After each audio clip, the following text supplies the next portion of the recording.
भूमिमित्र कण्व की कहानी। भूमिमित्र कण्व कण्व वंश कण्वा डायनेस्टी के दूसरे शासक थे।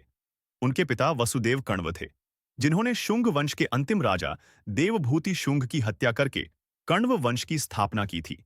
लगभग 73 ईसा पूर्व। शासनकाल और राज्य की स्थिति। भूमिमित्र ने अपने पिता वसुदेव कण्व के बाद कण्व वंश का सिंहासन संभाला। उनका शासनकाल लगभग 68 ईपू से 62 ईपू तक माना जाता है। उन्होंने अपने पिता की नीतियों को आगे बढ़ाया और राज्य की शांति बनाए रखी। उनका शासन विदिशा, आज का मध्य प्रदेश से चलता था, जो उस समय कण्व वंश की राजधानी थी। भूमिमित्र एक धार्मिक और न्यायप्रिय राजा माने जाते हैं।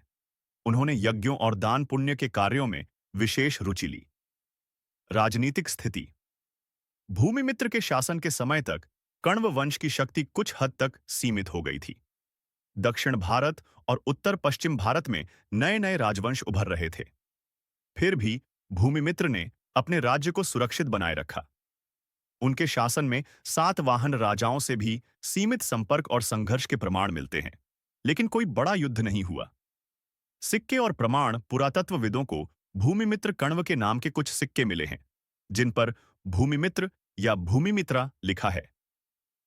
इन सिक्कों से पता चलता है कि उनका शासन एक व्यवस्थित प्रशासन पर आधारित था। धार्मिक जीवन और योगदान।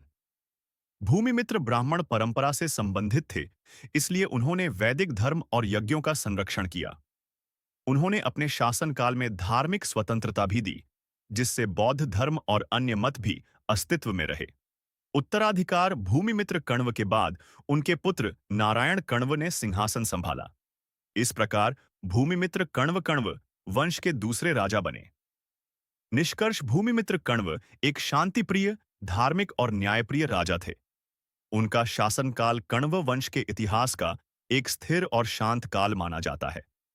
हालांकि उनके बाद कण्व वंश धीरे धीरे कमजोर हुआ और अंततः सातवाहनों ने इस वंश का अंत कर दिया।